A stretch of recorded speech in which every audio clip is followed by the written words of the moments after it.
আগামী বিপিএলের জন্য রংপুর রাইডার্স আরও এক বিদেশির সাথে কথাবার্তা বলে ফেলেছে। আপনারা অনেকেই গেস করে ফেলেছেন সেই ক্রিকেটার আফগান অলরাউন্ডার আজমাতুল্লাহ ওমরজাই, কিন্তু না, সেই ক্রিকেটার ওমরজাই নয়। Afghanistani opening batsman wicket keeper hard hitter Rahmanullah Gurbaz. হ্যাঁ দর্শক, আপনি ঠিকই শুনছেন। এমনিতেও এর আগে অ্যালেক্স হেলসের সাথে কনফার্মেশন করে রেখেছে রংপুর রাইডার্স।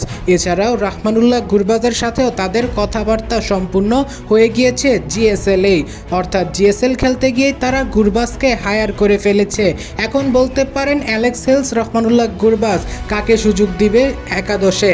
উত্তরটি হচ্ছে এমনও ম্যাচ হতে পারে যেখানে অ্যালেক্স হেলস নাও থাকতে পারে পার্সোনাল ইস্যুর কারণে।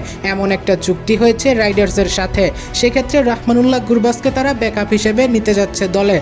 এছাড়াও যদি অ্যালেক্স হেলস কোনো ম্যাচে ফ্লপ করে ফেলা, তাহলে রহমানুল্লাহ গুরবাজকে তারা ব্যবহার করতে পারবে। অর্থাৎ জিএসএল খেলতে গিয়েই গুরবাজের সাথে চুক্তি করেছে রংপুর রাইডার্স আগামী বিপিএল এর জন্য। As a opener, as a power hitter Gurbaz দুর্দান্ত ব্যাটিং করে, যার ফলশ্রুতিতে তাকেই চুক্তিবদ্ধ করেছে টিম রাইডার্স।